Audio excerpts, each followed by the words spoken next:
Amen. Amen. Turabashuje mu izina rya Yesu. Greet you in the name of Jesus. Ines nanjye turabashuje.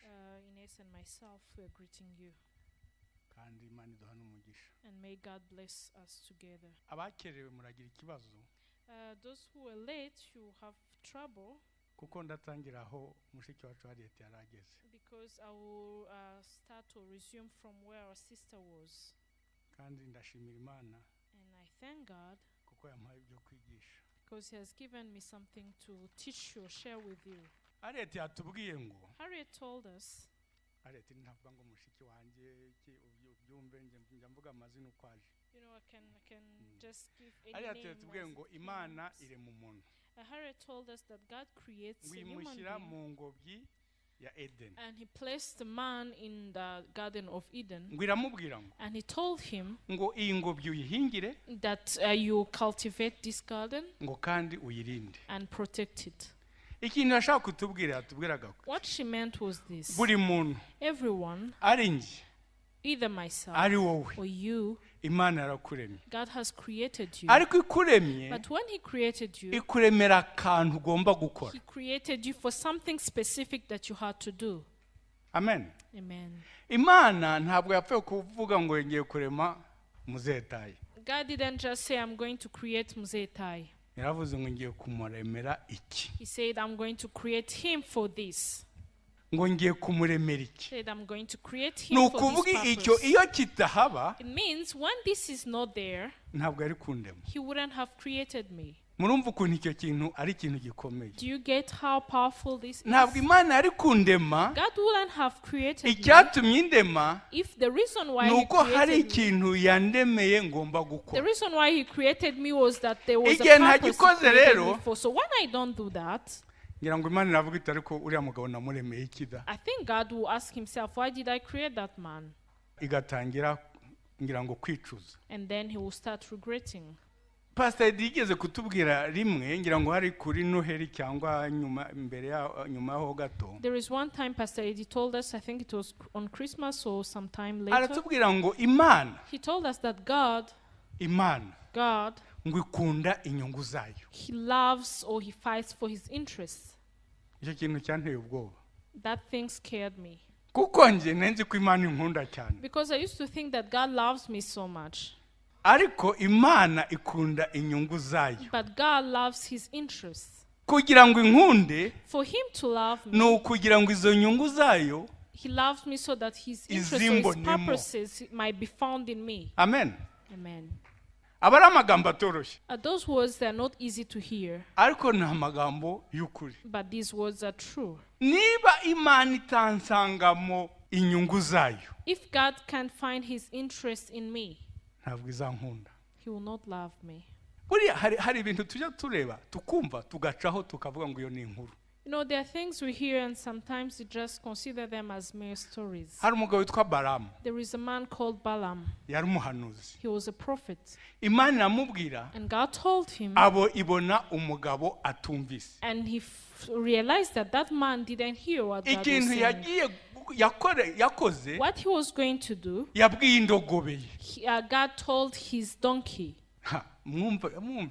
Listen. Mfite imbwa. I have a dog. Ariko mwitekereze ngeze mu rugo irambwita patron. Try to imagine I get home and he say boss. The dog says boss. Say this way now you had just mistaken, you went astray. Imana. God. Ibonye umuntu yakoresha. He found that the man he can use. Abaye indogobe. He became the person he can use is the donkey. Ikore. And he's going to do. Aho gukoresha nyirayo. He's going to work instead of God using the owner of the donkey.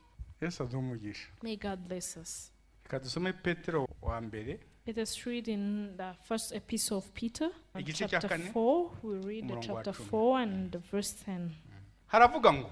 The Bible says, each of you, uko Imana yamuhaye impano azayikoresha yunguranira abandi kugira ngo abe umunyabintu ukoresha neza impano izo arizo zose izo Imana yamugabiye. Kandi dusome muri Bibiliya Let us read in another version of the Bible, Kinyarwanda. In English it says, each of you should use whatever gift you have received to serve others as faithful stewards of God's grace in its various forms. Amen. Amen. No, it sounds better in English. Ngo kandi nk'uko umuntu wese yahawe impano aba ariko muzigaburirana. Hallelujah. Amen. Nkuko bikwira ibisonga byiza. Ngo ariko muzigaburirana. Say that's how you should serve one another. Aho niho nshaka. And this is where I want to focus. Yaratubwiye ngo inyungu Imana ikunda inyungu zayo. Eddie told us that God loves his interests. Inyungu z'Imana twazisangahe? Where can we find God's interest? Kugira ngo ushimishe Imana wayikoreye. How can you please God? What can you do to please God? Tuza tuvuga ngo ntiwayigurira brochette. Because we say you can't buy him skewers. Wavuga ngo ugiye kuyisengerera. Kebab, you can't take him in the restaurant and buy him something. You know, he has everything. Ikintu Imana ifite ku mutima cyayishimisha niki? What is on God's heart that can please him, that we can do to please him? Mumbwire namwe. Tell me. Niki? What is it? Ariko mushiki wacu yadusomeye ngo kuko yakunze abantu, because he loved human beings, he loved the people of the world, he gave his son. Niba hari ikintu inyungu y'Imana ahantu iri ni ku muntu. You know, the interest of God is in a human being. Nicyo kivuga ngo mugaburira ukorera abantu. I say serve one another, serve people.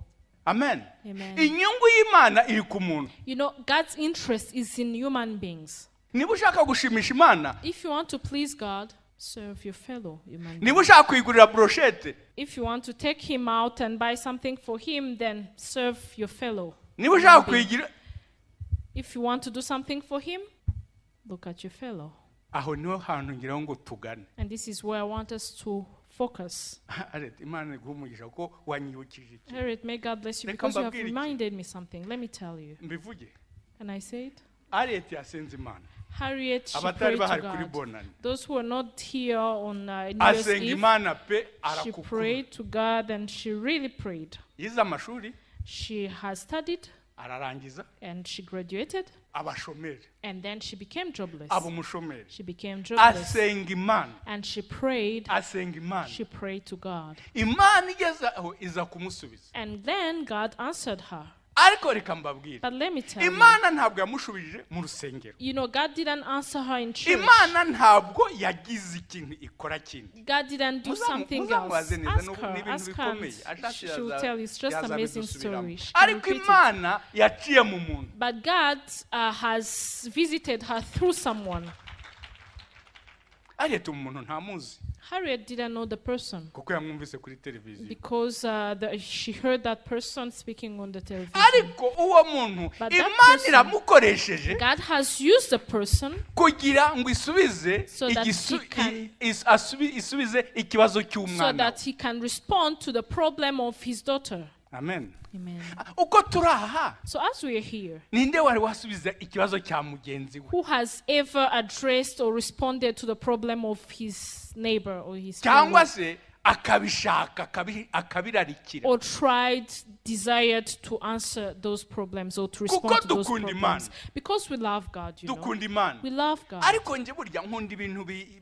But you know, I love practical things. And I think that even God loves things that are practical. So that heart,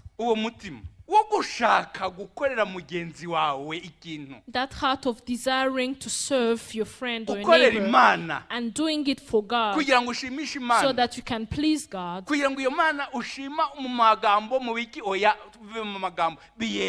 that God that you always love and speak nicely in your words so that you can prove to him that you love him.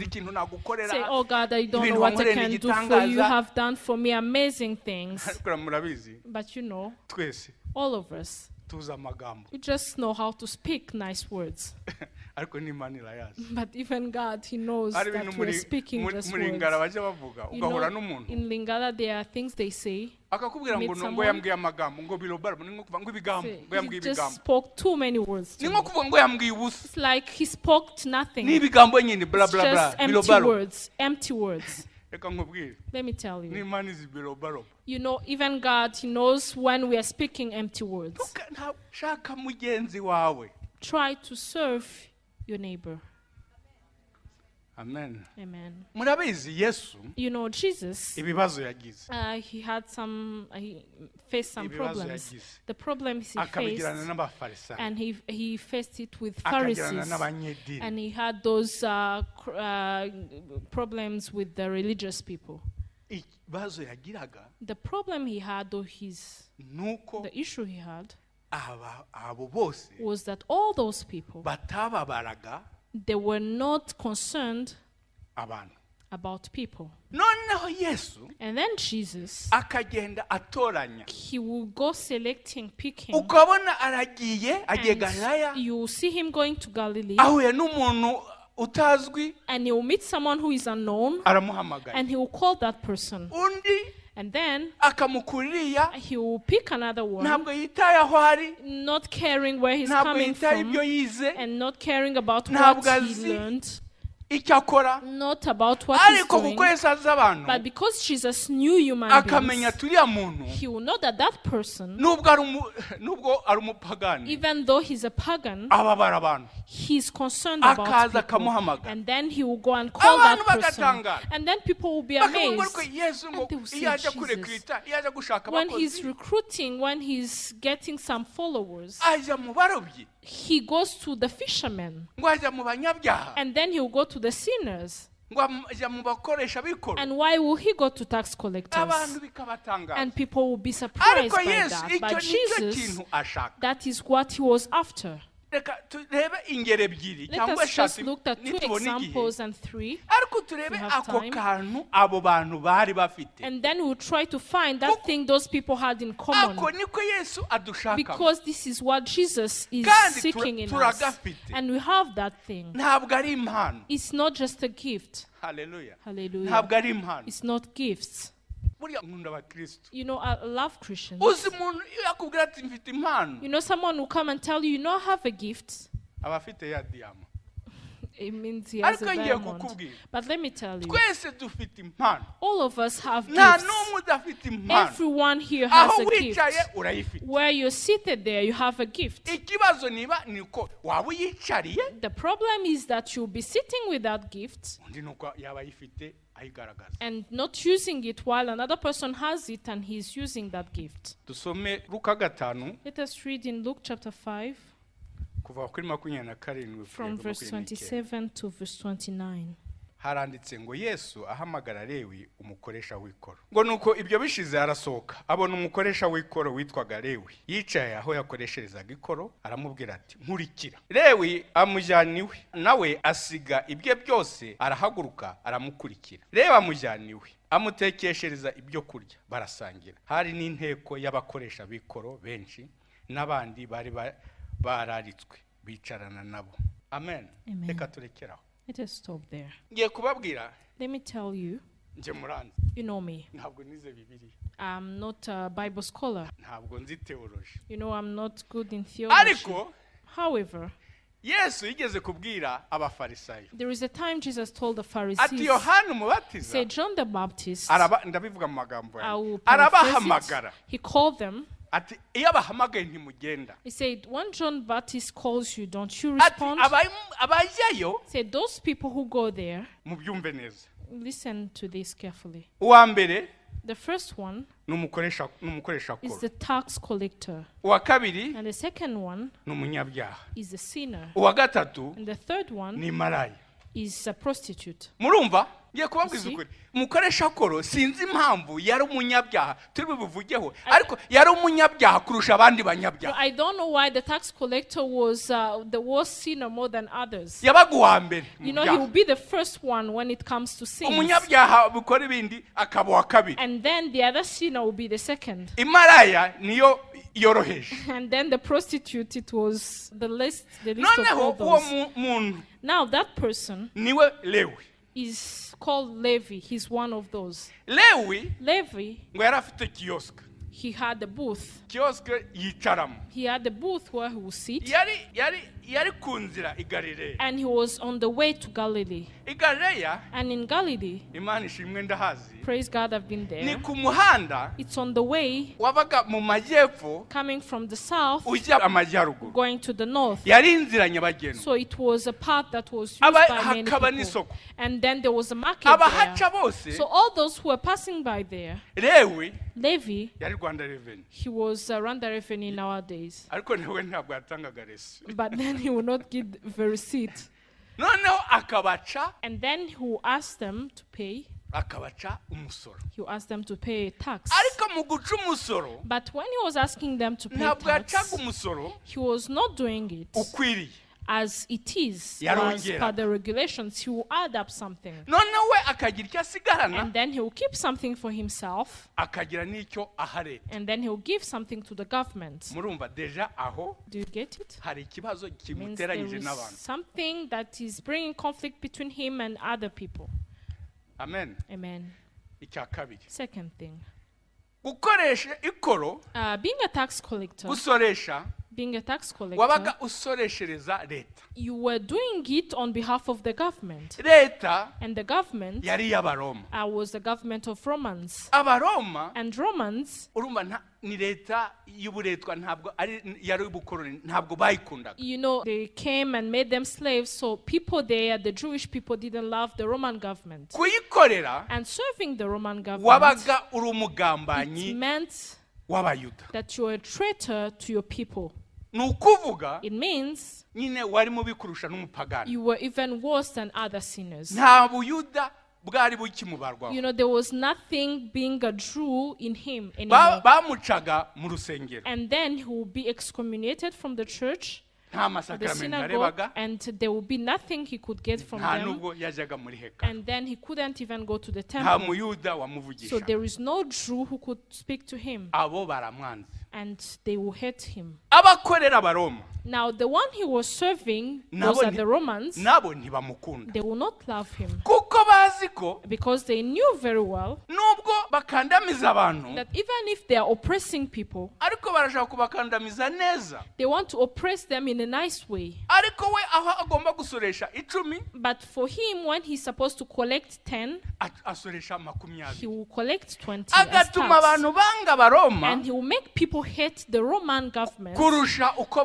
more than they babanze. were supposed to do it in Ariko normal circumstances. However, kuko abafite umukoresha akora abafite akamaro, because that tax collector is useful to them, bakamumanage bakavuga they will bati just sava. manage him and say, you can stay there. Urumva rero Lewi So now you hear Levi, nta nshuti yagiraga. he had no friends. Abaroma ntibamukundaga, Romans didn't love him. bapfaga amafaranga They bazaniye. just, the only common thing between them was money. He Ariko- would bring. But also, Bene wabo even his people, nabo bari baramugize igicibwa. they had made him someone out there. Ariko yari afite umuntu bashobora But kumvikana. he had someone they could be together. Uwo bashoboraga And kumvikana that person ni uwo bakora umurimo umwe. was the one they were doing the same business. Burya abantu iyo bahuriye ahantu You know, when you have something in common, hari ukuntu there is a way. wari wasura abantu muri prison. Have you ever visited people in jail? Burya muri prison ujya gusura umuntu You know, in jail, you go to visit people, noneho akakubwira and ati they will tell ngiye you, kugushakira inshuti yanjye. let me go and bring you my friend Nubwo so ari that muri you can meet prison, him. Even though he's in jail, Ni umunyabyaha nyine, ni umugome. he's a sinner, he Ariko has kuko rebelled. ahuye n'abo bahuje ikibazo bari But muri prison hamwe, Because there's some people, they are living in the same situation and conditions. habayeho ikibahuza There is something they have in common, bakuzura. and then they will be friends. Uwo niyo makuru ya Lewi. That is about Levi. Ariko Then Yesu aramubona. Jesus saw him. Uwo muntu mubi, That wicked man, uwo muntu utagira ikiza wamuvugaho, that man where you can find nothing good to speak about him, Yesu aramubona. Jesus found him. He saw him. Amubonye. And when he saw him, Ati nkurikira. he said, follow me. Hallelujah. Hallelujah. Amen. Amen. Aravuga ati nkurikira. He said, follow me. Sinzi ahantu Yesu yagusanze, I don't know where Jesus found you, ariko nawe hari umunsi Yesu yakubwiye ngo nkurikira. but I know there is a day Jesus told you, follow me. Kandi uwo niwo munsi mukuru. And that is the greatest day. Kuko ntiyitaye ku byawe, Because he didn't care about what you were. ntiyitaye ku byo abantu bavuga, he didn't care about what people ntawagishije said, inama, and he didn't ask for advice from anyone, aramubwiye ati and he nkurikira. just told him, follow me. Amubwiye ati And nkurikira. when he told him, follow me, Nashatse kubaza ariko nta nubwo batubwira ko kesi yayifashe. I don't know, they don't tell us that he took the box where he would put his Ngo money. ahita He aramukurikira said areka ibyo he byose. left everything and he followed him. Bene data, Yesu Beloved, aguhamagaye. when Jesus calls you, Baduka wiruke umwirukeho. just go up, rise very fast and run Ibagirwa after ibyo wari him. ufite. Forget everything you heard. Yesu yahamagaye. When Jesus calls, Ntabwo ashaka ngo urebe inyuma. he doesn't want you to look back. Eliya yaciye kuri Elisa. Elijah passed by where Elisha was, Ngo amujugunyaho ikote. and he threw him his Aramubwira mantle, ati nkurikira. and he told him, follow me. Undi amubwira ati nkurikira. And when he said, follow me, Ati baba we. he said, oh, Ati reka nje gusezera. let me go and bid farewell. Ariko ngiye kukubwira. But let me tell you, Ntabwo yagiye gusezera. he didn't want to bid Ngo arimo farewell ahinga. to his parents. He was working, he Ibyo was yahingishaga plowing, n'imirima byose yabisize aho aragenda. and everything he had, he was using, he left it there and he followed. Petero Peter, Yesu amusanze arimo aroba, when Jesus found him the sea when he was fishing, amukorera igitangaza arobye amafi menshi. he did a miracle, he collected so many fish. Uzi ko Petero yagurishaga amafi. You know, Peter was selling fish.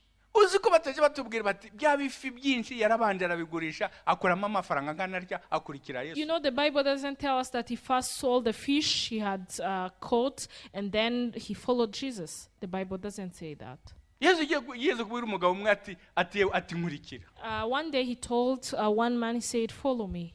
Umugabo aramubwira ati reka mbanze nje guhamba. And the man said, please, let me go and bury first. Uzi ikintu Yesu yamubwiye? And you know what Jesus answered him? Nkurikira. He said, no, just follow me. Ngo abahapfuye reka bahambwe You know, n'abapfuye bene wabo. let the dead bury their own dead people. Kuko iyo ufashe isuka He said, because when you take a hole ukareba inyuma and you look back, ngo ubwo butagikwiriye say, ubwami you're bw'Imana. not fit for the kingdom of God. Lewi rero Then Levi, arabaduka he rose, he woke up, aramukurikira he followed him, amujyana iwe. and he took him Ariko to ngiye his place. kukubwira ikintu Yesu yamushakagamo kuko aha ntabwo twari Let me twakigeraho. tell you what Jesus wanted from him, because we are not yet there. Ngo amukoreshereza umunsi He mukuru. said he held a great banquet for him. Amen. Amen. Abazi gukora iminsi mikuru, haleluya. People who know how to organize big feast, hallelujah. Baramutekeshereza. Say he cooked, Ariko- organized a banquet for him. Buriya reka ngusetse. You know, let me tell you a joke. Ubu mbwe Manuel uyu munsi uze kurya iwanyu. If I will tell Emmanuel, today please come and eat at my home, Asanga twamutekeye. you know, he will come and he will find food there ready for him. N'intebe ye ihari. And his chair will be there ready.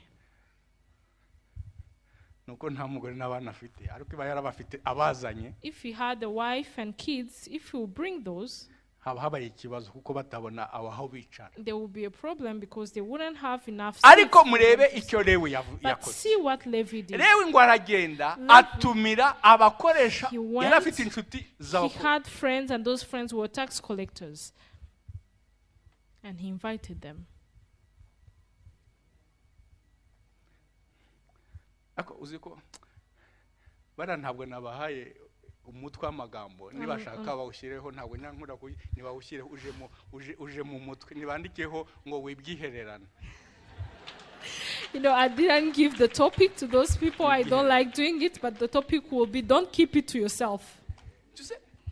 Lewi buri iyo Yesu aguhamagaye You know, when Jesus calls you, hari akantu wumva, there is something you hear, Hari there is akantu something that keza. comes in you, something good. hari akantu kakujyamo. There is something good that comes in you. Burya iyo Yesu akuvugishije And you know, ijambo when Jesus speaks to you, ntabwo ari ukumva nk'umwana it's w'umuntu. not just hearing like Hari a human igikoreka mu being. mutima. There is something that happens in your Umutima heart. urafunguka. And your heart will be opened, Umutima ukaguka. and your heart will grow Ukabona wider, ibintu. and then you see Aravuga ati, things. "Mbega I ibi say, nibyo nabagamo." oh, this is what I was living in. Hari abandi There are other people who are ariko like abandi me. sinzi kubabwira. But I don't know how to say these Sinzi things to these kuvuga. people. I don't know how to Sinzi share it kuvuga with them. ubuhamya. I don't know how to speak my testimony. Hano hari abantu benshi batazi kuvuga. You know, there are some people here who are not good at Prophet nanjye ntimunyere, telling their nanjye mbarimo. testimonies. You know, I'm one of you also. Ariko But you know, nzi abazi kuvuga. I know some people who are good at sharing what they heard.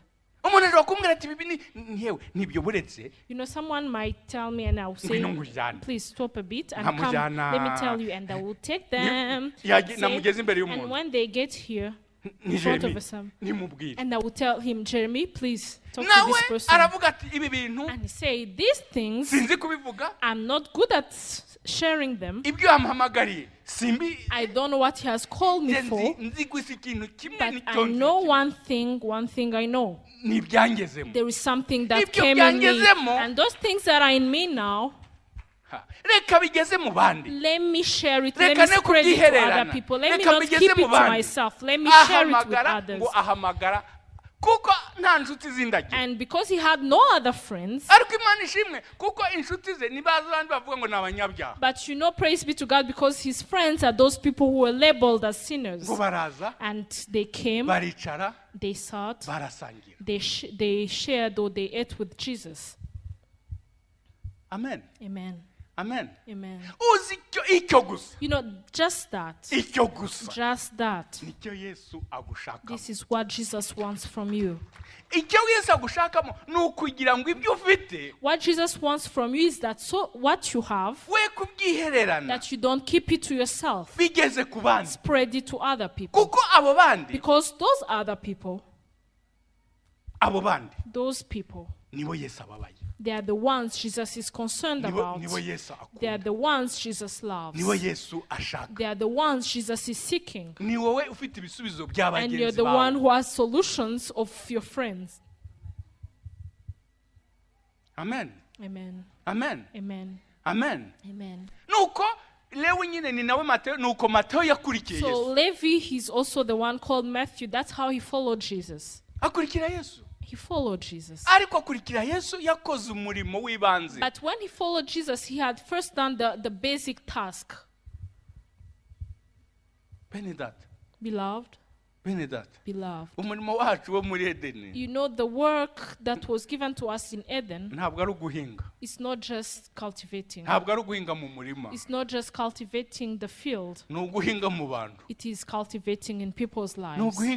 It is cultivating people's lives. It is cultivating. It is cultivating.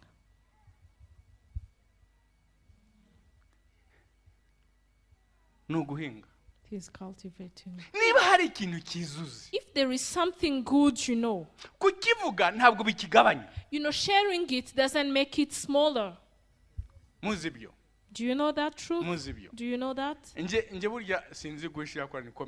I'm not good at hiding. That's how I am. But there are some people who tell me, and they will say, Mzee, you don't know things here in Rwanda. They will just steal things from you. Your business, they will steal it from you and they will just take it. But let me tell you, there is no one who can steal business from you. That is a lie.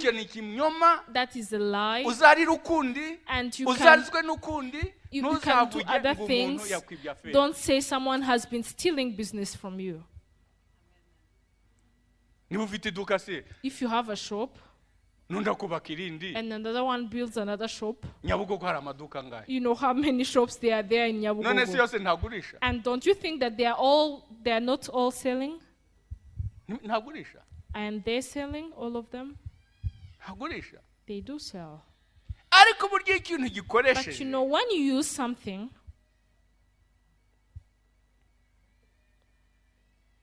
when you use something, and when you use it to serve God, that is the way of watering it.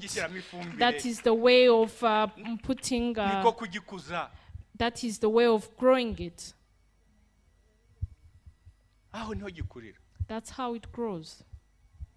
Amen. Amen. Lewi, so Levi, he became Matthew, and he became a disciple. And then he will write books. He will write a gospel. He wrote a gospel. However, God had picked him among the sinners. However, even though he was a sinner, ariko ngiye kukubaza ikintu. Let me ask you ugira something. ngo uyu ni umunsi mukuru Lewi yarakoresheje. Do you think that this was just a banquet Levi was holding? Oya, No, it wasn't. mu bupagani bwe yakoreshaga iminsi mikuru, You know, when he was a sinner, he also used to hold many banquets. kandi abo yatumiye bari baziranye. And the people he invited, there were people who were used to each other. ariko baravuga bati But he buri told them, hari umuntu ushobora kuntumira. you know, there is someone who can invite me.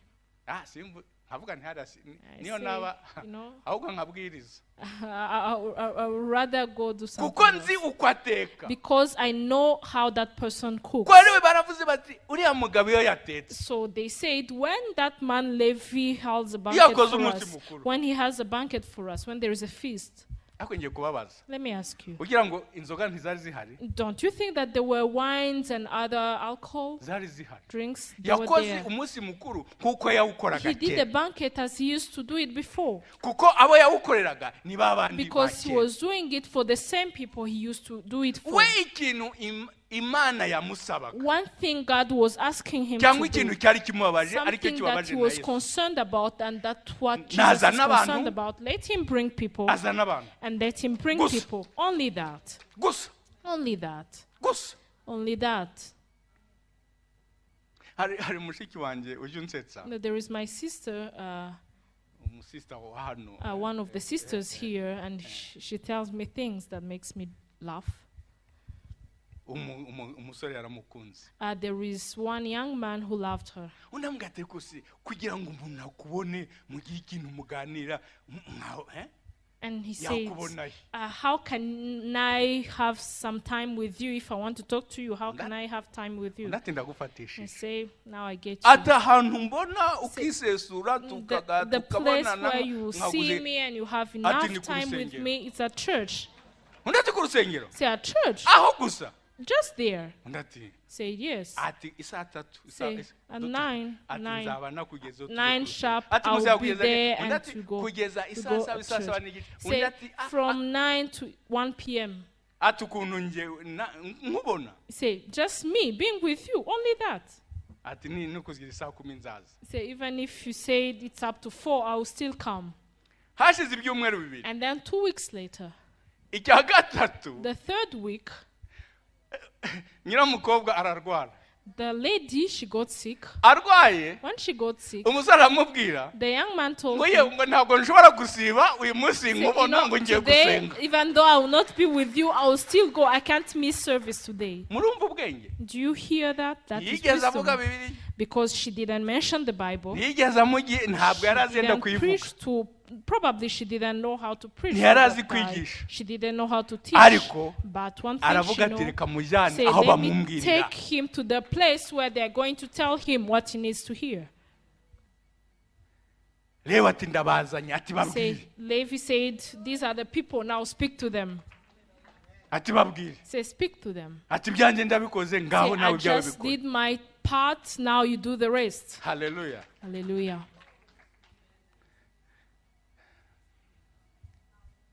twongere dusome Let us read another piece of scripture.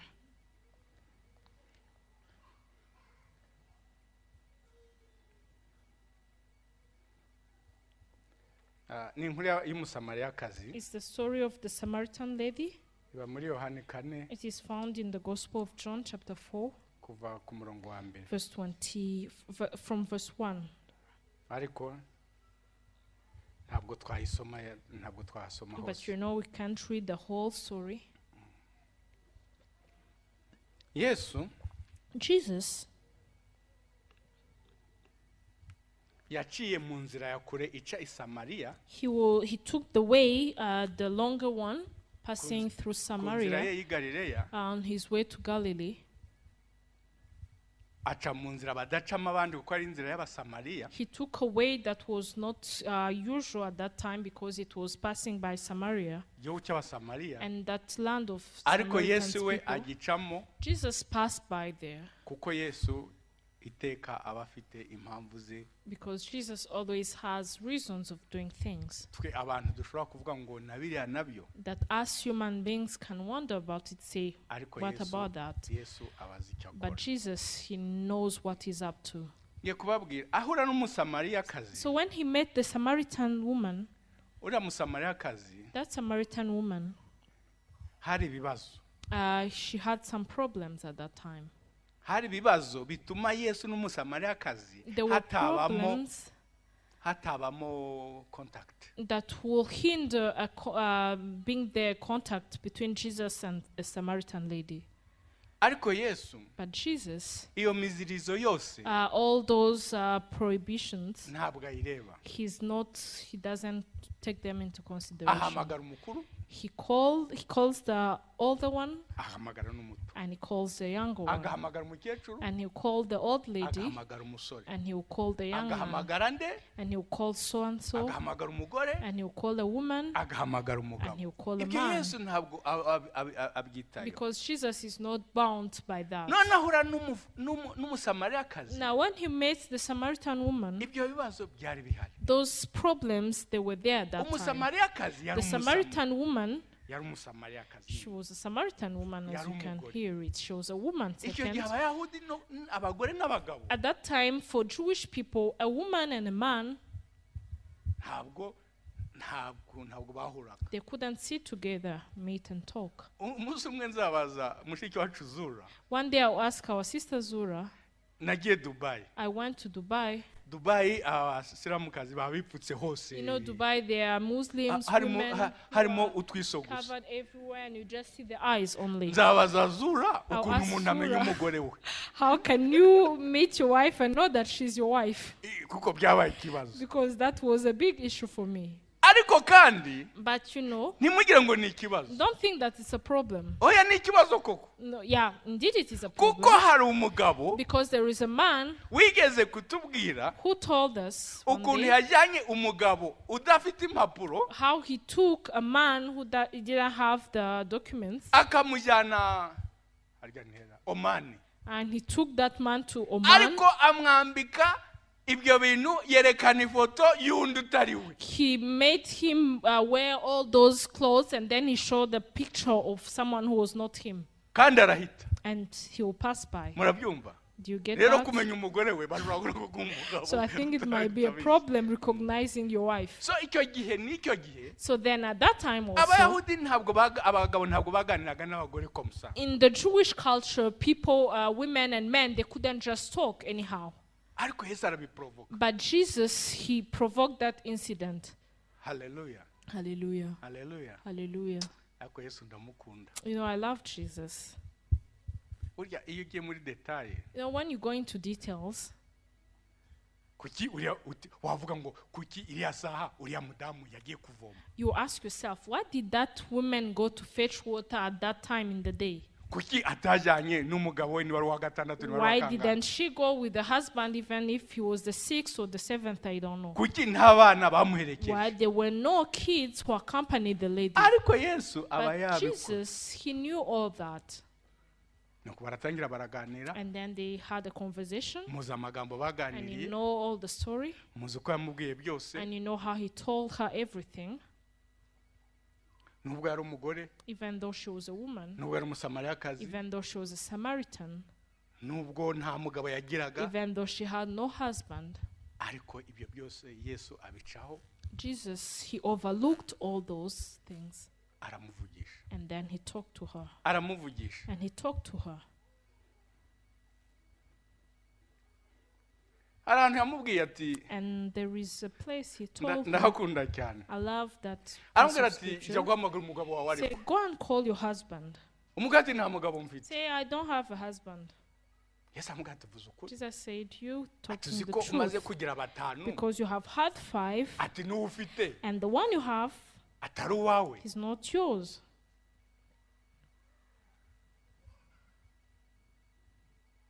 Iryo jambo, That word, iryo jambo that word, ryagejeje i Samariya kure. it took Samaria to Iryo further jambo place. tuvuge niryo ryakijije Samariya. That word is the word that saved Samaria. Reka dusome kuva ku murongo wa 28. Let us read from verse 28, Yohani 4. John chapter 4.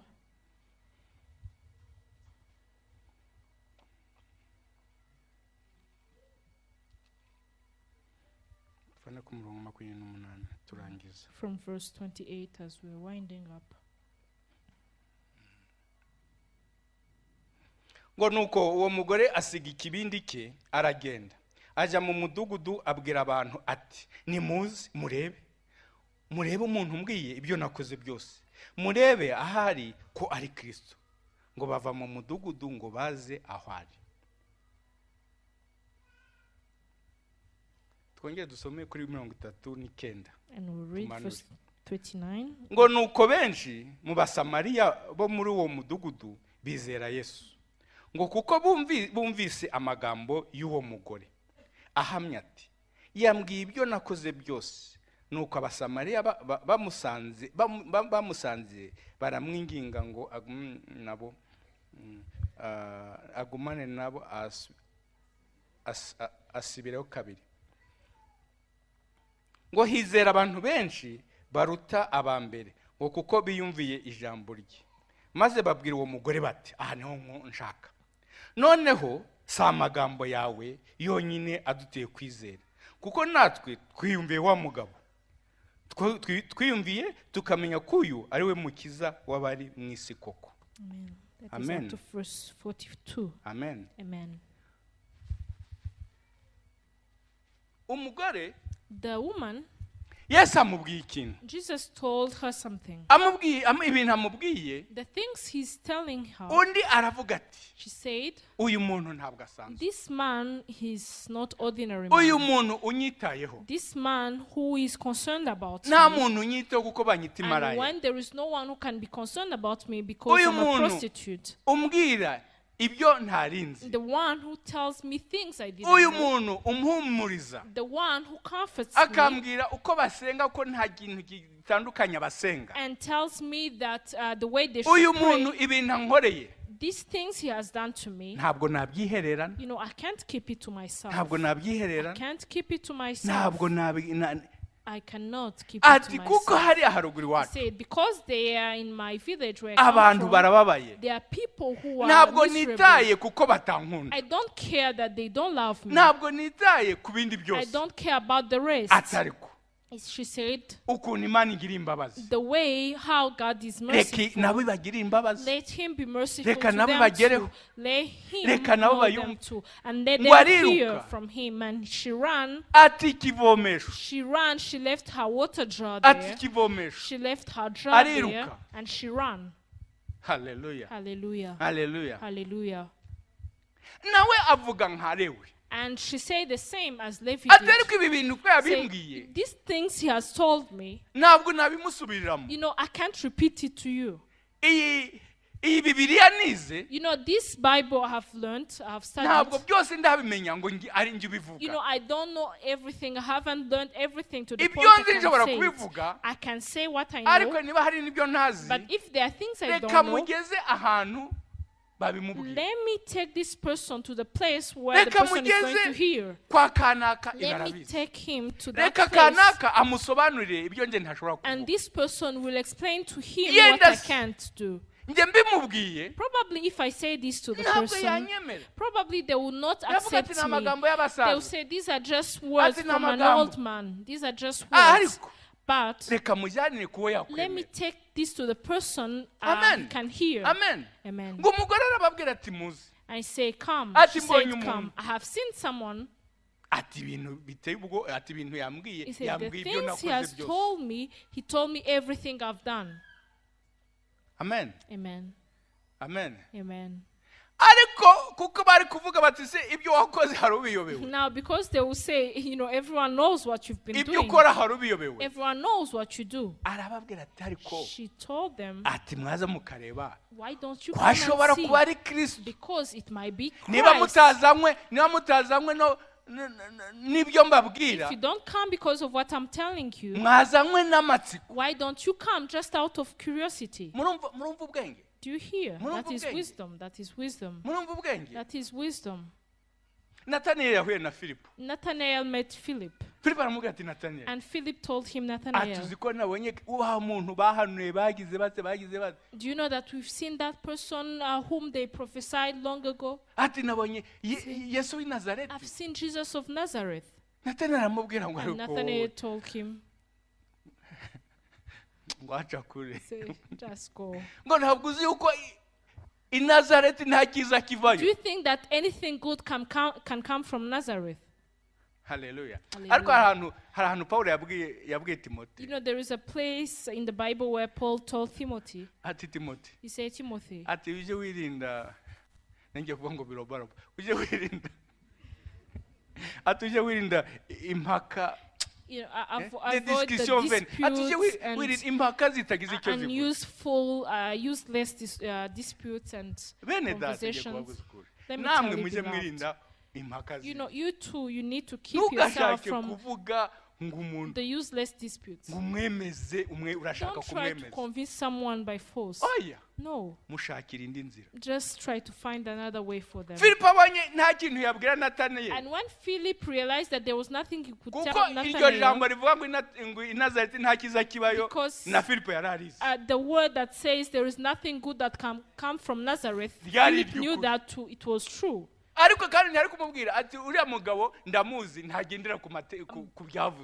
he need to tell him that man, he told him just one word.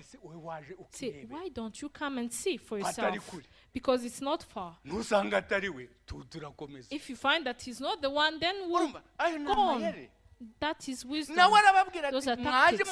Say, now why don't you come and see? What if it's the Messiah and he's just passing by? Hallelujah. Hallelujah. And they came. They came. They came.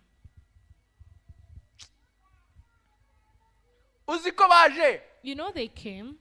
And then after that, we don't hear about the Samaritan woman anymore. Because the work Jesus was expecting from her was done. She went and she sat in the crowd. Amen. Amen. But But they came and they heard Jesus. And when they came, they say, now we don't believe only because of what you said. Because we knew you. You know, there is nothing you could have said that would have convinced us. We say, but now we have heard for ourselves. Amen. Amen. Amen. Amen. So beloved, beloved,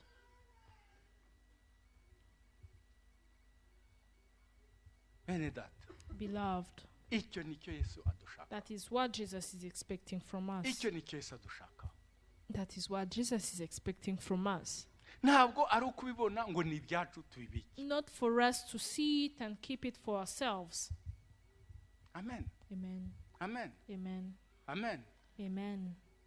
Amen. Amen.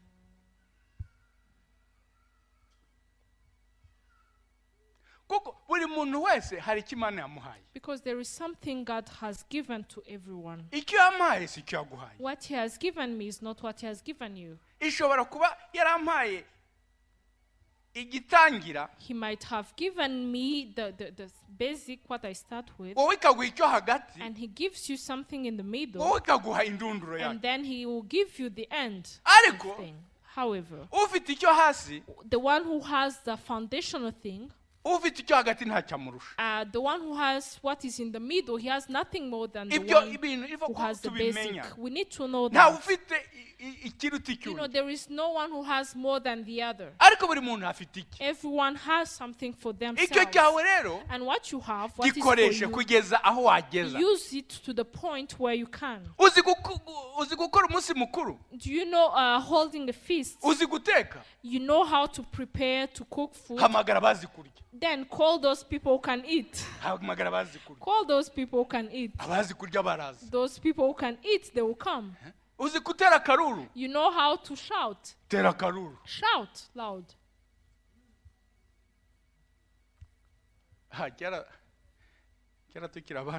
No, when we were still young,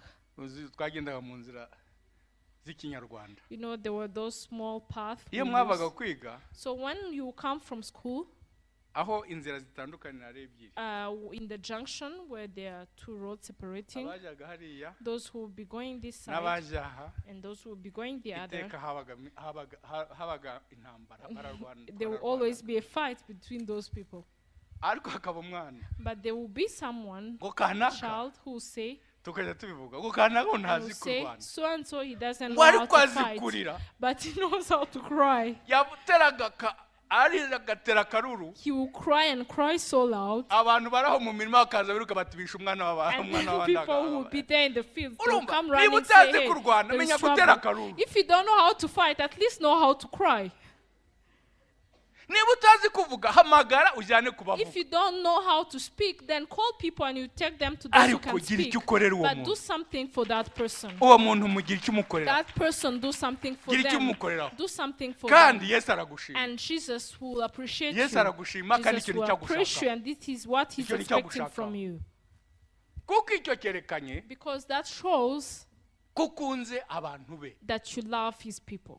ko ukunze abantu be That you love his people. yesu ikintu ashaka What Jesus ni wants ukugira abantu be neza is to do good to his kugira people. abantu neza. Is to do good to his people. kugira abantu be neza To do good to his ni people ukubamugezaho is to bring those people ni to him. ukubamugezaho Is to bring those people to him. ni ukubamugezaho Is bringing those people to him. ntabwo kuvuga uzi ko ariwe atashubije atasubiye kwa Yesu ngo ambwira ngo ariko ngo buriya ngo ureba wowe ngo ni bangahe bizeye You know, Levi didn't go back to Jesus and ask him, how many do you think believed in you? oya No. niyo baza weyi ngo lewe ngo ni bangahe bizeye You know, he wouldn't ask how many believed. uzi ko ari kukubwira ngo ibyo si birandeba You know, he will say, that is none of my business. ntabwo ari ibye Because it was none of his Ibyo si business. ibyawe. That is none of wowe his geze umuntu business. aho ushaka ugomba kumugeza What you have to do is to take the person to Ibisigaye. where they have to be, and then for the rest, nyirabyo abyikorere the one who is supposed to do that will do. ntabwo urugero rwa gatatu ntabwo twarutanga You know, we will not give the third example, ariko hari ikintu nashaka kuvuga kuri Dorcas but there is someone I want to talk about, that is Dorcas. Dorcas, muzi ko yari yapfuye you know that she died. Petero And akamusengera Imana ikamuzura Peter came, he prayed for him, and she resurrected. abantu benshi Many people, bakeka ko yazuwe they think that she was resurrected nuko abapfakazi n'abakecuru bari babuze badodera imyenda because there was no one who was going to make clothes for the widows Ariko and ngiye old kubabwiza ladies. ukuri. But let me tell the truth. ngiye kubabwiza ukuri Let me tell you the truth. ariko nkuvuze kwa bakubi reka mbyihorere Let me keep it to myself. It might not ariko be good. icyatumye Dorcas The reason why Dorcas, iyo usomye hasi when you read haravuga ngo in the other verses, it ngo says abantu benshi bizera kubera many yazutse. people believed because she resurrected. iyo dusoma haruguru When we read, ntabwo batubwira ngo abantu bakajya bizera Above. kuko Dorcas abadodera imyenda people didn't believe because Dorcas was making clothes for them. aho nta imyenda ku Mana ni imyenda nyine You know, clothes, they are just clothes. ariko But azutse when she resurrected, kuba azutse the fact that she resurrected, icyakurikiyeho what followed nicyo cyatumye Imana imuzura is what made God resurrect kandi her.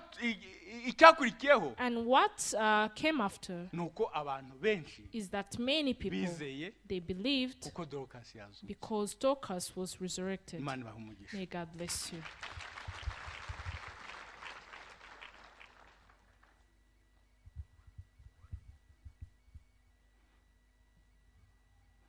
hari ukuntu bajya bavuga You know, there is the way they like to say, mu cyongereza bajya bavuga ngo first effort reka tuvuge ngo mbese dukora icya mbere let's do first things ngo reka first. icya mbere aribo kicyo kibi cya mbere First things first. ariko ngiye kubabwiza ukuri But let me tell you something. ku Mana For God, nta cya mbere n'icya you know, kabiri there is nothing like first and second.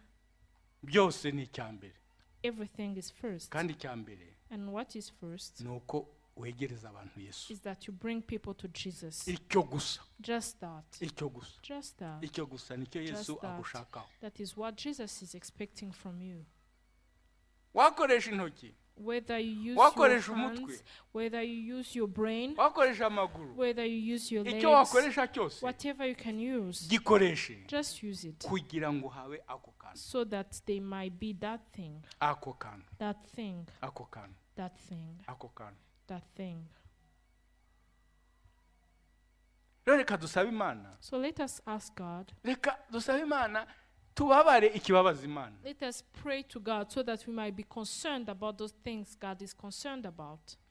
Dushake icyo Imana ishaka, And seek what God seeks, what He wants. dukore icyo Imana ishaka ko dukora. And do what God wants us to do.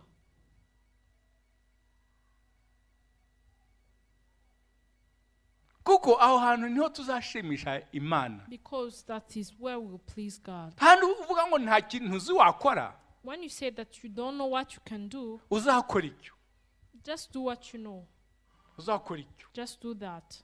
Imana izishima And God will be pleased. kandi izakubwira And He will tell you, iturakoze mwana wanjye, say, well done, my child. atumaze ku mutima. Because you have touched my heart. Kuko icyo nicyo cyamanuye Yesu. Because that's the reason why Jesus came down. Niba cyaramumanuye rero, And if it brought Jesus, if it made Him come down, ntabwo dushaka ngo azongere agaruke bwa kabiri no, tutari twarangiza gukora ibyo yaje gukora. we don't want Him to return the second time before we have fulfilled what He came to do.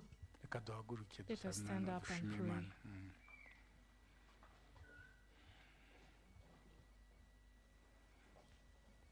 Mana nziza, Mana igira neza, Oh, thou God, tuba tugushimiye ibyo utubwiye. we thank you for what you have told us. Mana tuzi ko utuvugisha atari kuvuga ngo tuzi amagambo, We know that you speak to us not because we know how to speak. kandi ntabwo ari amagambo yacu And these are not our words yatuma abantu bumva, that can make people hear, ariko wowe wumvisha abantu, but you're the one who convinces people.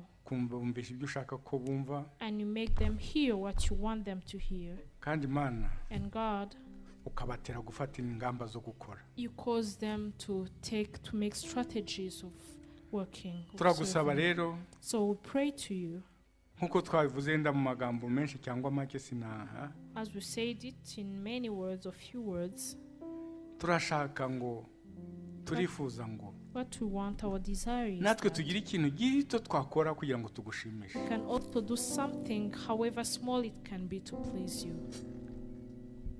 Mana ntabwo dusaba gukora ibikomeye, But you don't ask us to do great things, ariko uradusaba gukora ibyo dushoboye gukora. but you're asking us to do what we can do.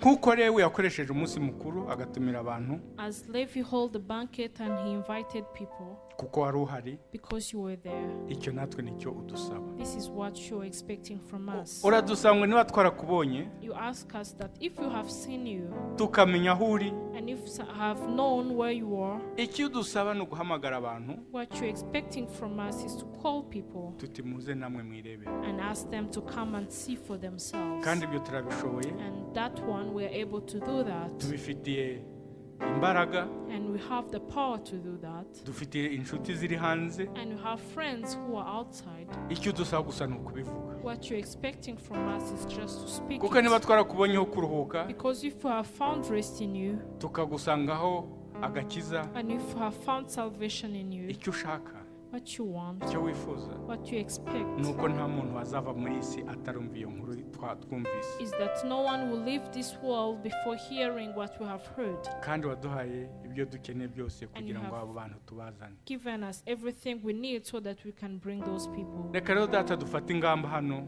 So now let us take strategies buri from now muntu on.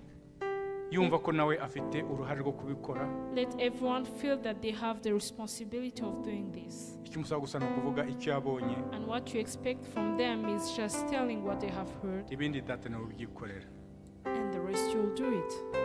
Uduhe imbaraga rero, Give us strength uduhe kumenya ko natwe hari icyo dusaba, and give us that knowledge of knowing that you're expecting something from us, uduhe kumenya ko hari icyo dutezeho, and knowing that there is something you're expecting from us, Mana, kandi uduhe n'imbaraga zo kugikora. and give us the strength to accomplish it. Akoze rero, Thank you, kuko ukora n'ibiruta ibyo umuntu akubwiye, because you do greater things than one we have kuko uri prayed for, Imana. because you're God. Icyubahiro kibi cyawe, May all the glory be yours kubwa Yesu Kristo. by Jesus Christ. Amen. Amen.